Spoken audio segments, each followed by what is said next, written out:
Hi friends, అందరూ ఎలా ఉన్నారు? ఇవాళ ఒక స్పెషల్ డిష్ అయితే వండుతున్నాను. చిట్టి రొయ్యల ఇగురు కర్రీ అనేది. వీడియోని ఫుల్గా చూసి లైక్ చేయండి, ఎక్కడ స్కిప్ చేయకండి. ముందుగా అయితే స్టవ్ వెలిగించుకొని స్టవ్ పై అయితే ఒక దాకా అనేది ఉంచుకోండి. అందులోకి 5 టేబుల్ స్పూన్ల ఆయిల్ అయితే వేసుకోండి. ఆయిల్ అనేది హీట్ అయ్యేదాకా వెయిట్ అయితే చేయాలి.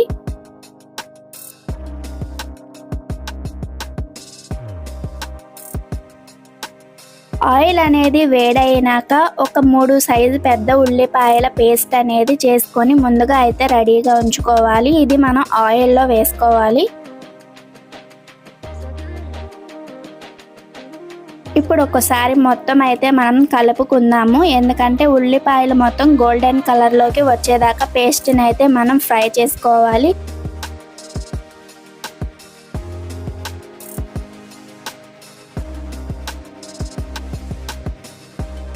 ఇప్పుడు ఒకసారి మూత చూసి తీసుకుంటూ మధ్య మధ్యలో కలుపుకుంటూ ఉండాలి, మనకి అడుగంటుకోకుండా ఉండడానికి.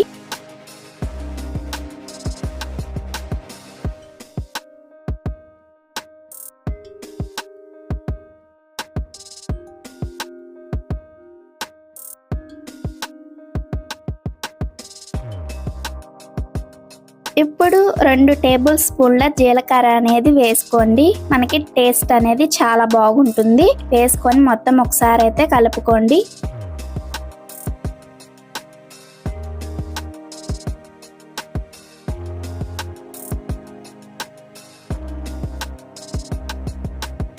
ఫ్రెష్గా రుబ్బుకున్న అల్లం వెల్లుల్లి పేస్ట్ అనేది వేసుకోండి. మనకి ఇది కొంచెం ఎక్కువగానే ఉంటే టేస్ట్ అనేది చాలా బాగుంటుంది కాబట్టి. ఇప్పుడు మొత్తం ఒకసారి మనం ఉల్లిపాయ పేస్టు అలాగే అందులో జీలకర్ర ఇదంతా వేసాం కదా, అదంతా బాగా కలుపుకోండి.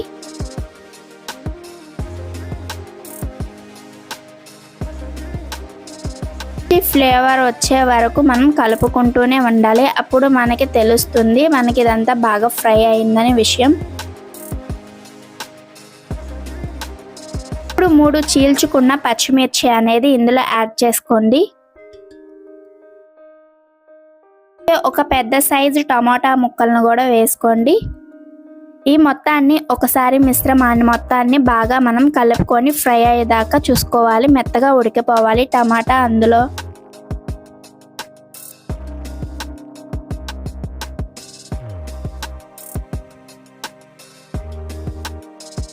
ఇప్పుడు మూత తీసి ఒక చిటికెడు పసుపు అయితే యాడ్ చేసుకుందాము.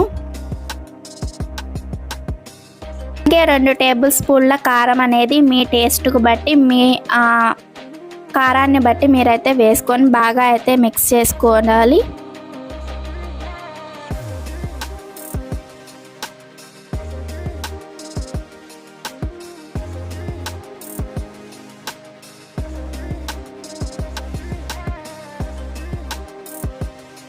బాగా కలుపుకొని మనమైతే మూత అనేది వేసుకోవాలి.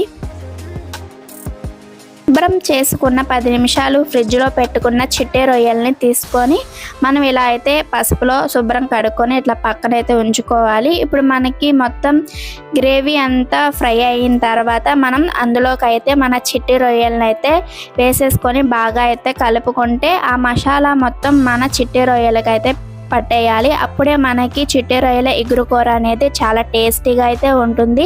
ప్రతి ఒక్కళ్ళు డాబా స్టైల్ టేస్ట్ అయితే చాలా బాగుంటుంది. ఇది రోటీ, పుల్కా అలాగే బిర్యానీ దేంట్లోకైనా చాలా టేస్టీగా అయితే ఉంటుంది. గ్రేవీ అన్నంలోకి కూడా చాలా బాగుంటుంది. చిన్నపిల్లలు చాలా వరకు నాన్ వెజ్లో బొయ్యకలు ఉన్నాయని, ఫిష్లో అయితే ముళ్ళులు ఉన్నాయని తినరు. కానీ ఈ చిట్టి రొయ్యలు అయితే చాలా అంటే చాలా టేస్టీగా ఉంటుంది కాబట్టి పిల్లలు పెద్దలు అందరూ కూడా చాలా ఇష్టంగా అయితే తింటారు. చూస్తున్నారు కదా, మీకు కావాలంటే కొంచెం వాటర్ అనేది యాడ్ చేసుకోండి. నేను ఎక్కడ వాటర్ అయితే యాడ్ చేయలేదు. ఇందులో మొత్తం ఉప్పు తగినంత రుచికి వేసుకోండి. నేనైతే గల్లుప్పు యాడ్ చేస్తున్నాను. ఎందుకు గల్లుప్పు అంటే చాలా టేస్టీగా ఉంటుంది.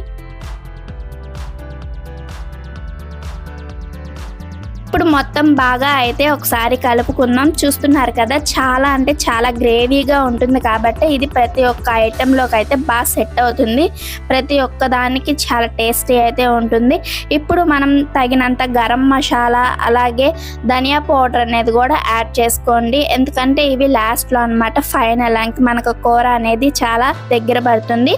ఇది మొత్తం బాగా కలుపుకోవాలి. ఎందుకంటే మన రొయ్యలకి మొత్తం మన గ్రేవీ మొత్తానికి అయితే బాగా కలిస్తే టేస్ట్ అనేది చాలా బాగుంటుంది కాబట్టి మొత్తం బాగా అయితే కలుపుకోండి.